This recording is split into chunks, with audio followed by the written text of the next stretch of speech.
All right. Welcome. It is Monday, June 30th. Wow, is it June 30th already? Oh my goodness. It is Monday, June 30th. Welcome to the HEF podcast. That's the podcast of the Home Education Foundation, HEF. As an organization started by the absolutely amazing legacy builder, Brenda Dickinson, who unfortunately is not with us today. Don't leave just yet, though. We've got a great conversation coming. The Home Education Foundation was started by Brenda Dickinson back in the early 90s. Her and her husband started it. And after he passed away, she kept on doing the work of lobbying for parents' rights to educate their children as they see fit, with the idea that parents have both the duty and the right to make the educational choices for their children. Full stop. That's a popular phrase nowadays. Full stop. And so we support that same idea, and there are others who help us in our mission to protect parents' rights to educate. So we want to tell them thank you. Thank you to our top sponsors, Arete, FPEA, Fisher Precious Metals, and the TBHC Group. And guess who we have again with us today, but the Tampa Bay Homeschool Conference founder, Kim Hannon. Hi, Kim. Oh, yeah. Yeah. But we're excited. And, lots of vendors, you could either shop all day and walk around the vendor hall all day. You could go into the sessions all day. You could do a little bit of everything. We try to make sure that there's space for all of the things, decisions need to be made because you can't do all of it, so it's important that people really I would encourage people before you go to any conference, not just this one, really figure out what your goal is for your homeschool this upcoming year. What is that burning question, or what is that one thing that you feel like is hanging over your head, and figure out what you need to do to work through that and focus on that at the conference. Kim, I owe you an apology because I'm having a Monday and your audio was off. Oh. And I feel like the world's biggest idiot because I know I'm fully agreeing with you, and everybody on the other end is just seeing your lips move and saying, "What are you talking about?" Yeah, and man, what a moron! You're all good. That's what happens when you're wearing too many hats, and a real Monday grabs you and hits you. Yeah. So, geez, I don't even know where to back up to and say anything, because I guess they missed pretty much everything that you said. So, I think the conference is amazing, and I think that I'm just going to keep going. So, yeah, go. Something that you said. Something that you did say, you reminded me about how, sometimes it's like a therapy session or something. People are stopping and talking and spending time. And I think that something that's different about your conference than the kind of the ones that I knew growing up, that when my mom started homeschooling us, she would go to, is they seemed like extensions of moms groups. They seemed like just like one big moms group. Like there was a small moms group, and then there was the big moms group. And that's not the feel of your conference when I walk around. There's dads all over the place. You have young people teaching some of the workshops that you have for other young people. And I think that's awesome. It's so important. One of the biggest things that we wanted to bring in when we were doing the conference was to have something specifically for the teens. We talk a lot about homeschool being a family thing, and then the dads are just kind of standing around not sure what to do, and the teens are bored and grumpy, right. Yep, yeah. all teen angsting. I've seen that in other places. Yeah, for sure. So, I can't guarantee you they're not going to do that, because I have an almost 15-year-old and an almost 13-year-old, so I know what that's like. But we do our best to counterbalance the teen angst that they feel by providing them a space that's just for them. So we have a whole lineup of sessions where the speakers are speaking to the teens, and only the teens are allowed. Like, you as the mom and dad, I don't even want you in the room. Like, you are not invited to that space. That is their space. And it's a really cool opportunity for them because, first of all, some of the stuff they're learning, PS, you can put as like it counts towards credits if you do it the right way. I'm just saying. That's true. Yeah. I mean, it is what, right? Homeschool. Yeah. But it's also, it's an opportunity for them to look around and see that sometimes they may feel different, or like they're the only ones who are doing it, depending on what their situation is, especially some of the kids that are being pulled out of school to homeschool when they're at that like in between age, right? You have those preteens and teenagers who all of a sudden mom's like, yeah, we're done, I'm pulling you. And they're like, what? Now what? So there's a session I talked about last week, specifically for those kids. Like, basically, I'm being homeschooled now. Like, what does that even mean and why? And we have a recent graduate leading that. So it's not a mom telling a kid why homeschooling is good. It's a teen telling the teens why homeschooling is good. Yeah, that's great. So it's, it gives them a sense of ownership, I think, over their time. And it gives them a valid reason to be there, So, and as far as the dads, we try to plug the dads in as much as we can. We have a lot of spaces where, you'll see my husband, there, I had reached out to a friend to help at the mentor booth. He's always so busy. He's always so hardworking. He is. Yeah. He's awesome. Everybody always loves him. Yeah. I reached out to a friend about the mentor booth. She just graduated her oldest daughter, and she has so much wisdom, and she's just that person like you can talk to. So she's going to come hang out, and she's like, Tony wants to be there. I'm like, yes, have him come. Like, so to have, sometimes I think for the dads, it's this, well, we're homeschooling because my wife made this decision and I'm supporting her because she's my wife. Yeah. For a dad to talk to another man who has walked there already, and for that man to say, oh no, this is the best thing that ever happened to my family. Yeah, it's key. That's impactful for a new dad, to be homeschooling and hear someone else say that. So we try to provide the space for the whole family to get something out of it. Yeah, I think this is not about the conference. I'm going to shift gears a little bit. Yeah. But because you've raised up a really interesting point, and this is something that is always on my heart, because I think that when you look at the work that we do, protecting parents' rights, and like what are rights and how is society constructed, how do we come by all these rules? Sometimes we have too many rules, sometimes not enough rules. Like sometimes the rules are poor, but they're always agreed upon rules, and there's a creation to that, right? There is a place where if you whittle back all of the things we agree upon, there's not a lot of rules left. There's not a lot of government left. There's not a lot of organization left. It's just inherent and natural order. So most of it's in negotiation. Most of it is in collaborating. And if you peel back as much government as you can, what you end up with is the core family unit as the natural governing factor. The inherent governance that's in nature is that family unit. And then as families coalesce and get together, that maybe it's tribal, and you watch tribes and stuff grow throughout history, and they become more coalesced into like larger communities or townships, and on and on and on, right? So you get governance to scale, and that's what we have. But the cornerstone of it all is family. 100%. Strong families. And it's really hard to have strong families without strong fathers. And I've always, even growing up, I've always kind of, like my head's kind of cocked sideways at a lot of the homeschool conferences, because they're very mom-centric. And listen, I love the work moms do. I do.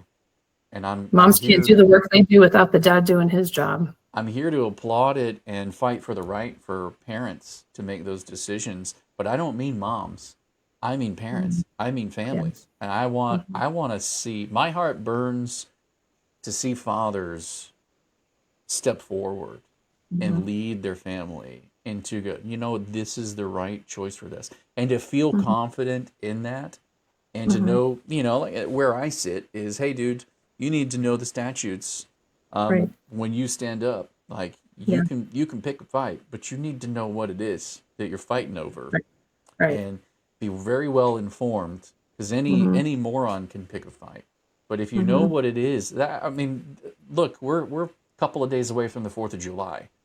The 4th of July is a holiday, and not because of what happened in September. It's because of what happened in 1776. We picked a fight. Like we chose words and stood on them, and people died for them. And that's real. That's reality. And I think I'll bring it back to the conferences. I think the conferences are critical because they are that community. They are that face-to-face place to get together and go. I see the parents, and they're my motivation. I go, you're why I'm in it.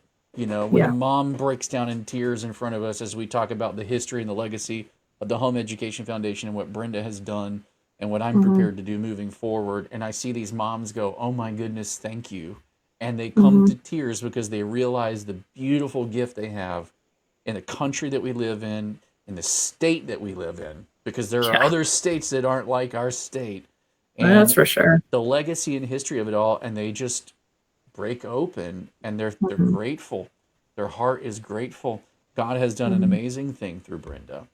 And we all, whether you believe in God or not, we all benefit from the freedom of the work that she has done through him. And it's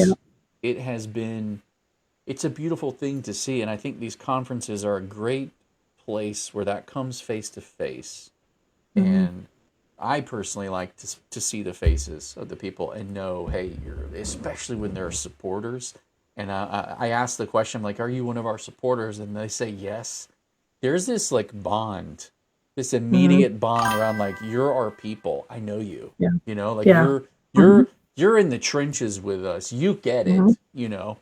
And that, man, I love that. I love that moment. I love it. Absolutely love it.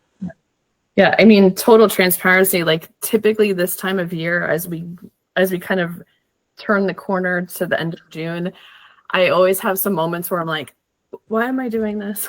It's so much work, you know, like why am I taking this time away from my family and spending all this time?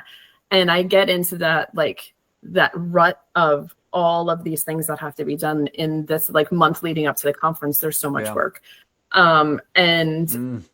Then we get to the conference and I see the people and I get the pieces of the conversations and I see the kids running around and making friends. And I mean, like even our kids, like just to bring it personal, like they don't know each other really, but they like run to each other like their best friend. You know, it's so fun to watch those connections because they've been to these conferences together. So they have this shared experience. And hearing the stories of the moms and the dads, and even just talking to the other co-op leaders, and there's no question. In those moments, there's no question why I do this. You know, it's for that. You know, it's worth it because at the end of the day, the things that we're doing is to benefit our kids, right? And the benefit of our kids, of their parents being able to have that support and that community and that encouragement, it's everything. It is. It is. It's everything. That sense of community is so key. As you were talking, I was thinking about how like it gets hard for me sometimes when you know legislative session is thick, and you know it's 14-hour days straight. And I get home, I take the suit off, and I get a call, and suit's right back on. I'm right back up at the Capitol after hours. Like it, and people don't know.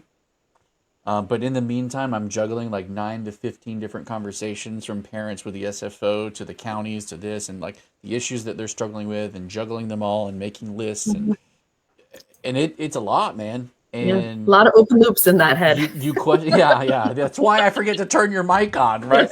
Like that's what happens. But it's so rare, and I hate to say this, but it's so rare for parents to come back and say thank you.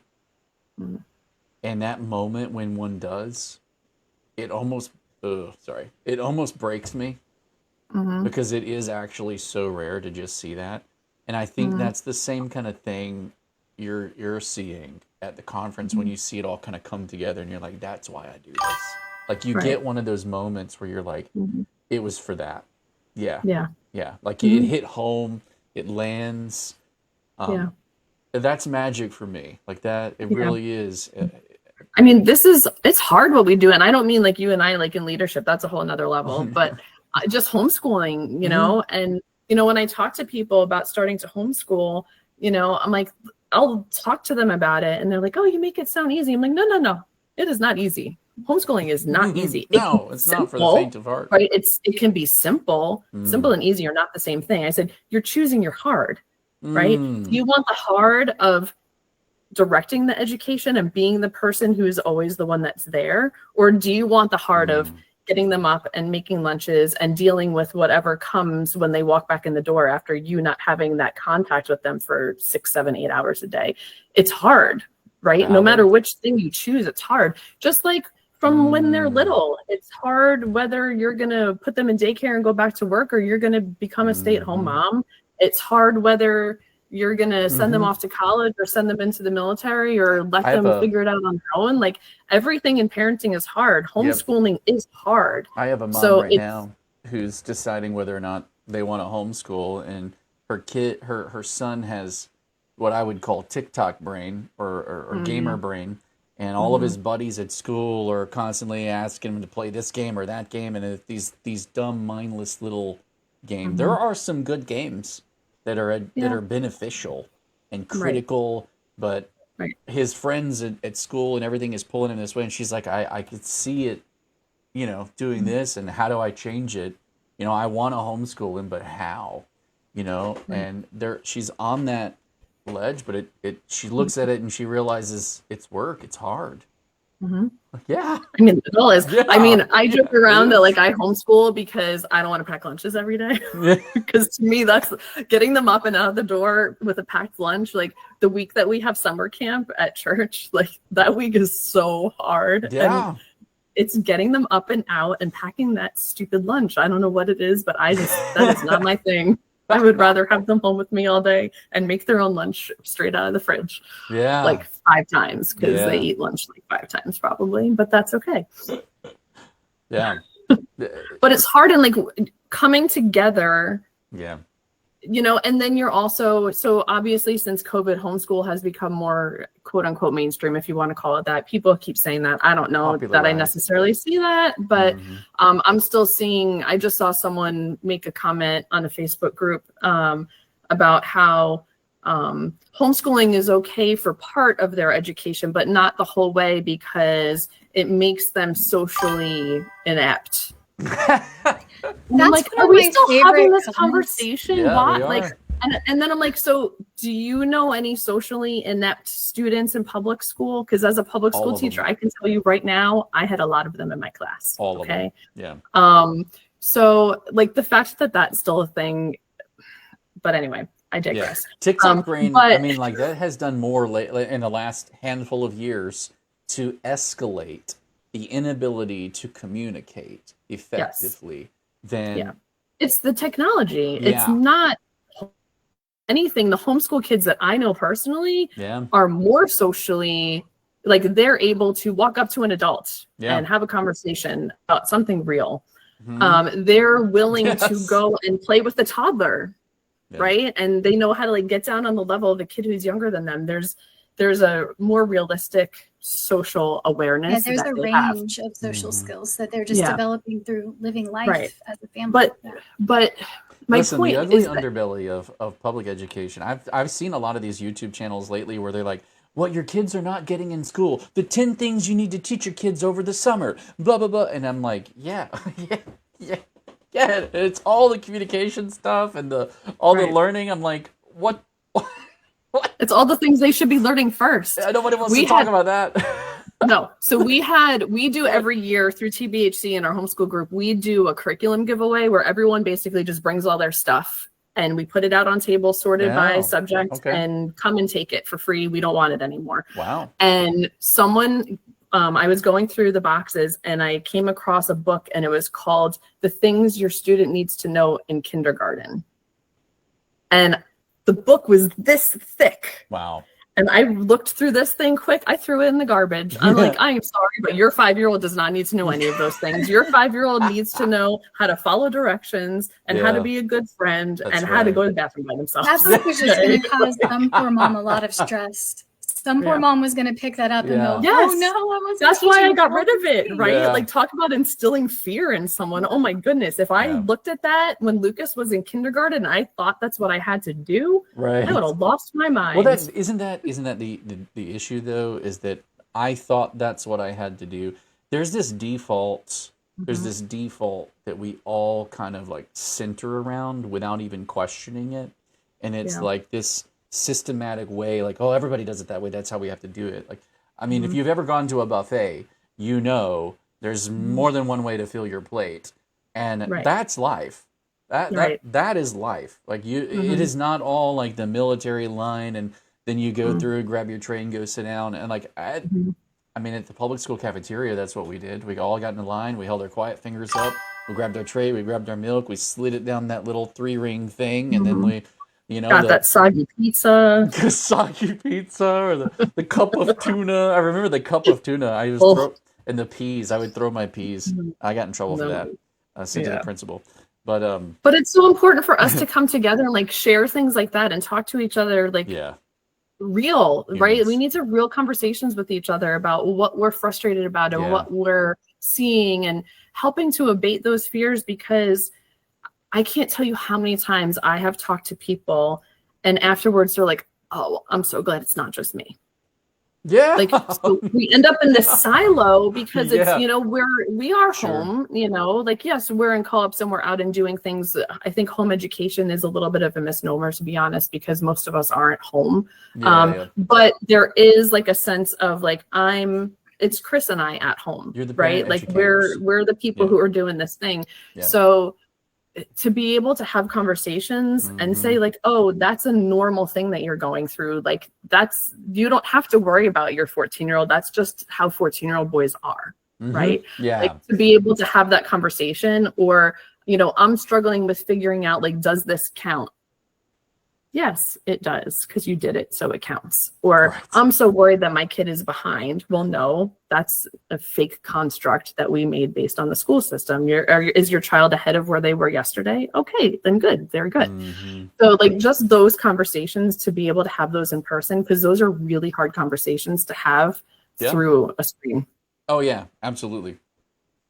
They're very, very hard to have through a screen. I think I was talking to another dad, he's dealing with issues with his kids, and you just need those moments where like you can let them run and play, and the dads can chat, and talk. And we talk differently than moms do, so sometimes we have to talk the way that we talk when moms aren't around.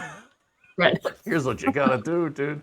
But we'll also shoot so straight with each other, like we'll tell each other when an idea is dumb, and I love that. I love that, the way men get together and we're able to just say things plainly. And it is, it's like, well, if I was right, it would be different. So you might be right. Let me see. And then we'll tweak on it and like, mess with it till it lands on something. And I love that. Yeah. I think that we need more of that. And I'm glad that you have taken your vision for your conference and continued through all those moments where it's difficult to push and keep it together and keep it coming back. And if you're looking for some of that community, there is a dads area in our Discord that's just for dads, and there's a moms area that's just for moms. So there are some of those things, especially if you are the kind of parent who you're in an area.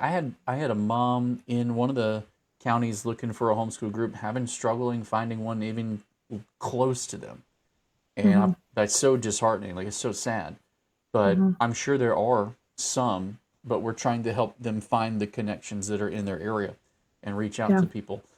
And I know it's a scary thing, but it's not as hard to start one as you think. Like, I didn't know that's where you were going with it. You're like, oh. Yeah. I've talked through this I've helped start a lot of co-ops that people don't realize I had a hand in helping. you don't like, so people look at like big co-ops, like what we're doing with Salt of Trinity, or what Class Source is doing, or what Heat is doing, these large groups, and it seems so overwhelming. Yeah. Not a single one of them started that way. That's true. Not a single one of them. True. Salt of Trinity, like we meet every single week. We have clubs and special events and parent things and activity days, and every single age group has at least 20 kids in it.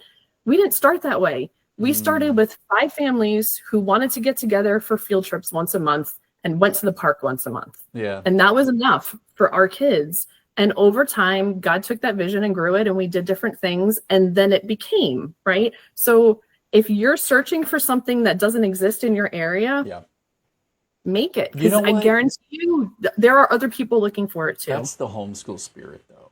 Like that. I've listened to Brenda talk, and she was like, well, you know, when our kids started to get older and Craig passed away, I realized that it was going to be very difficult. And, you know, they were maybe wanting to look at going back to high school, but there was no transfer of credits. It wasn't possible.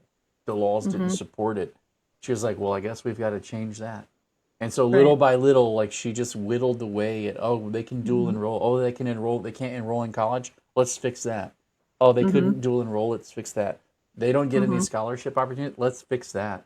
And just her kids had needs, and that little old woman, you know, she's just there, like that's not okay. You know, she pushes, and I think that's the true spirit of homeschooling: is you see something. We're innovators. And you don't have to start big. You start with a small conversation, and then it turns into, over the years, it turns into what it turns into. Right. But you start by just solving that problem for the local. You figure it out. Yeah.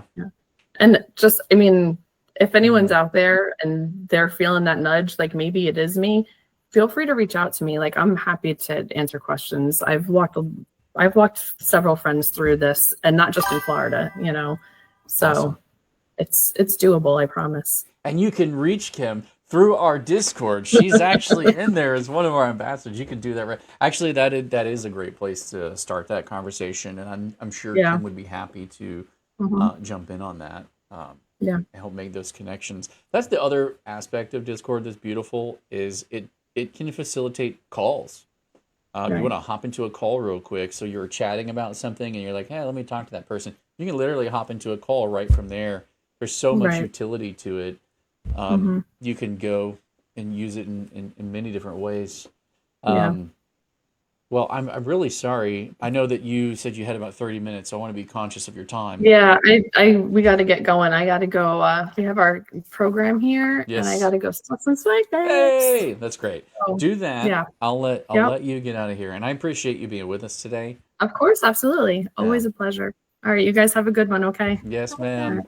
See you. Hi, everyone. I feel really bad that screwed up her microphone early on. Like she was saying such awesome things. Great things. Yeah. Oh man. Well, we got to a lot of the stuff that I wanted to get to. We found ways to kind of work it in. I was thinking a lot about the 4th of July is coming up, and I always kind of get a little I don't know how to say nostalgic. I don't know if it's nostalgic or I get very pensive about our roots and kind of how things started. I think it's important to kind of go back there mentally and contemplate some of the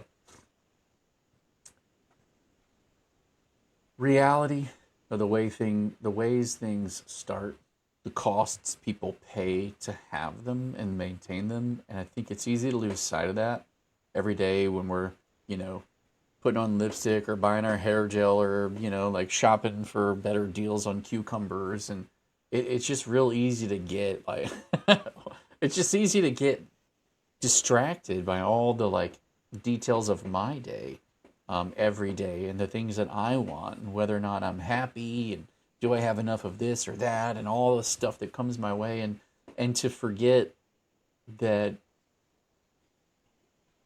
every moment we live is a part of creating a bigger history. Whether we realize it or not, it is. It is. And there are moments that arise where we need to make a choice, but not everybody's informed enough to do that. And so, what are our legislators doing? What are our representatives doing? Do they have the right to do it? Can they get away with that? Like, how could they do this? Well, there's answers to a lot of those questions. We just don't often think about them and spend time thinking about them. We had somebody ask in our Discord this past week, they asked, I don't want to misquote them. Let me see if I can pull it up here. How do we ensure that they don't get deadlocked, is what it was. How do we ensure that they don't get deadlocked in the next coming session, that we actually get stuff done? And the short version is, can't. You cannot ensure that. Unfortunately. You cannot ensure that. You can play a part in a role, but you can't show up last minute, right? You can't show up last minute and demand movement, or just go, hey, here's what I think we should do, and everybody go. You can't expect everyone to just be like, oh my goodness, no one thought of that. That's amazing, and there's no flaws in that idea. Let's all do that. Like, said no one ever, right? No one ever in the history of man, I don't think, has ever said that. It would be nice. But ultimately, it takes words, conversations, time, pressure, argument, logic, reasoning, motivation, concepts. And relationships, honestly. Concepts of morality, relationships. We've talked about before the importance of getting involved on a local level and like building those relationships with your local legislators.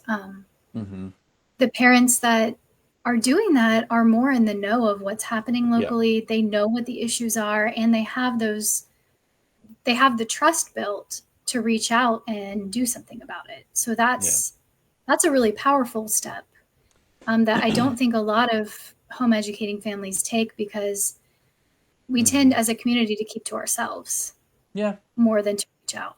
But and it all kind of ultimately boils down to, if you're fighting for a right, like a right to educate your own children, then you have to know what a right is. I think in the Declaration of Independence, they believed in a series of rights that were just core to human living. And in the Constitution, they extrapolate out some rights that they believe are guaranteed. But ultimately, none of them are. Ultimately, none of the rights that we have are guaranteed. Every right that we have requires force to maintain it. It requires a willingness for people to pay costs to keep it intact. And it requires dialogue, conversation, education, to share it, understand it, communicate over it. There are things people believe they're entitled to that they may not be entitled to. And there are things that are spelled out in law they have a right to because they're spelled out in law. And when that changes, what does that touch? What else does that conflict with or go along with? Or what are the unintended consequences of changing that? Like, if we don't define something, we can't guarantee access to it. You have to define it. But then in defining it, you narrow in on a definition of what it is, and all things not defined or looking like that definition are excluded. So there's pros and cons to the entire process as you go. And ultimately, though, it comes down to grit, the ability to hold a line and pay a cost and see it through to get your rights recognized. And I'm thankful that Brenda has been there the whole time doing that. It's been 40 years, of just persistent showing up, saying it over and over. Enough people start to then go, oh, okay, we need that, or that's not right. We should do something about that. Yes, we should. And then things slowly but surely happen. I was looking at the timeline of the Declaration of Independence They signed it, and then the war began. Like, that wasn't where it ended.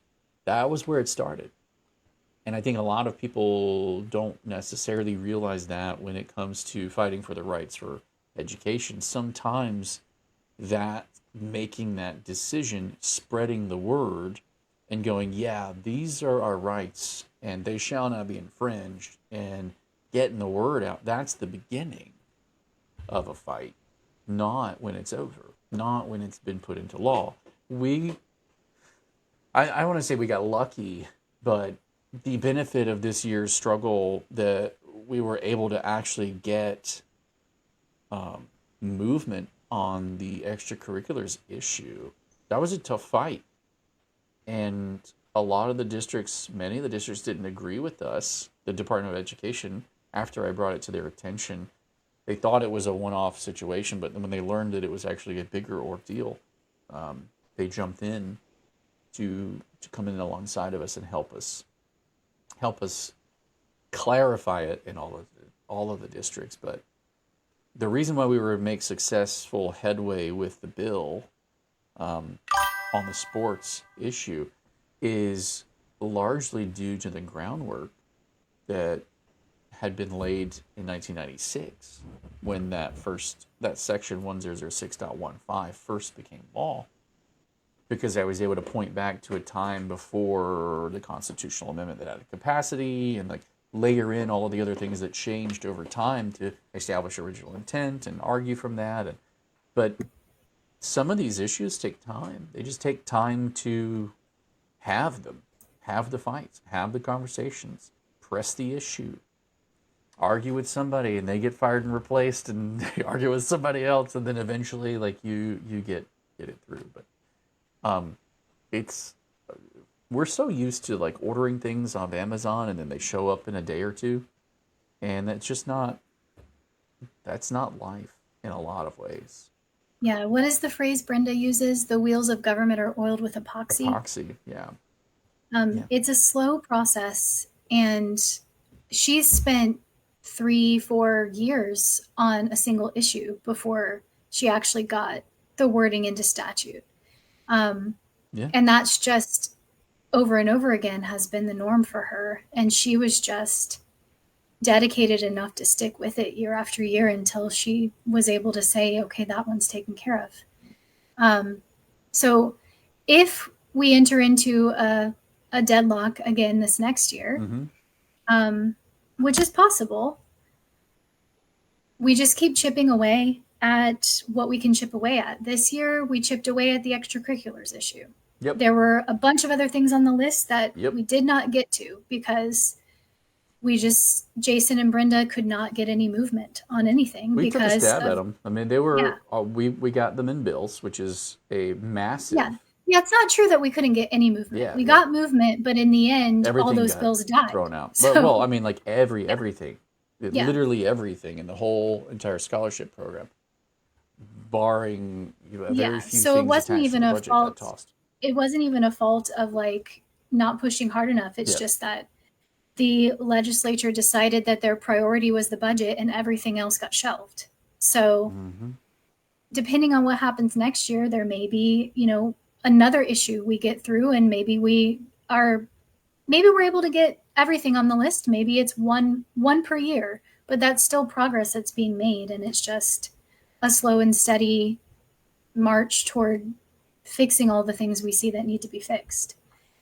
I think if you're worried about deadlock and you're wanting to know what you can do, make sure you're just following all of the posts and live streams when the meetings start happening, when the conversations start happening, because often we're advising, reach out to your local senator or representative and express that this is important to you. The more that that's expressed, the more likely it is that they will be reluctant to shelve something because they know it's important to their constituents. So just, follow and stay up on what's going on. That would be my best suggestion. And the best place to do that is our Discord. I'll plug it one more time and then we'll have to wrap things up. But yeah, if you're looking to coordinate something in the local area, like a county, there's a channel in there for every county, so you can do that, and we'll come alongside you and help you in that endeavor. Just post into one of those and say, hey, I want to do something in my county. I want to connect with my whatever, and we'll come in and start helping you make those connections. The recipe, the process is not a direct one-to-one. It's not like you go send them a letter and they just do what you say, or you make a phone call and they do what you say. It's a long process, so be prepared for that. We're in it for the long haul. There's many days that I spend up at the Capitol and walking and talking. It's not a bake a cake kind of thing. It's more like grow a tree. Look, it is what it is. But if you're wanting to get involved, our Discord is the best place to do that. If you want the discount code for the TBHC conference, that is in there. If you know somebody, all of the people that Kim mentioned that are good people that would benefit from going to the conference, there are also people who would benefit from joining our Discord, whether you're someone who's thinking about homeschooling and you're just wanting more information, that's great. And if you're someone who's new, you're looking for support, that's great. There's a place there as well. You're a veteran. There's plenty of ways that we can put you to work. And I will say this too, because my daughter is one of these people now. If you've a young person and you're looking for volunteer opportunities, we do have a 501c3 that is runs alongside. So HEF Connect is that, and we are constantly doing things on that end of what we do, where we serve the community with advocacy and connections. Specifically, there's research opportunities to teach you how to do research and all kinds of other things that would count for Bright Futures. So if you're looking to do Bright Futures, or you need some of those volunteer hours and things like that, that's also another great place to, as a young person, dive in and see how you can be beneficial and active. So there's plenty of opportunities for anyone across the board. If you have questions or you're running into an issue in your county, please also come to the Discord, because you can make your own post in there. You can ask questions. You can browse questions that have already been asked and answered. Yep. There's a lot of information in there. There's a lot. And if there's something that's missing and you're like, oh, I really wish you had this, I'm out. Just tell us. We can add to this, and meet the needs. If you have a need that's not met in there, just let us know. And there's an opportunity for that you might end up having to run that channel inside there. But yeah, there's opportunities. So without anything else, I'll say thank you all for watching and listening. Really looking forward to seeing you if you're going to be at the TBHC conference. If you're going to be there July 12th, we really look forward to seeing you. I think I didn't say this earlier, but I think I'm the MC at the event. I should clarify. I am the MC at the event. So I'll be introducing the speakers and different things like that. And it'll be a wonderful event and a wonderful time. In the meantime, enjoy your 4th of July. We'll see y'all next week. Crystal, is there anything else? Nope. We're going to jump over to our top sponsors and thank them once more. These are our bigger sponsors who help us out. We're still looking for to be fully funded, because we're not yet there. Maybe we should put together a goal, and I don't know if Kickstarters and stuff like that typically have a goal and they do really well because there's a donation line. But we love seeing the families come in. Oh, we got people commenting now that they're going to be there. I can't wait to see all of you guys. Yeah. Yeah, come and find us. We'll be there. Yeah, but thank you to our top sponsors, and thank you to the families who sponsor the work that we do. I do see you come in, and I appreciate it very much so, knowing that y'all are with us. Until next week, same bat time, same bat channel. We'll call it a day. Happy Monday.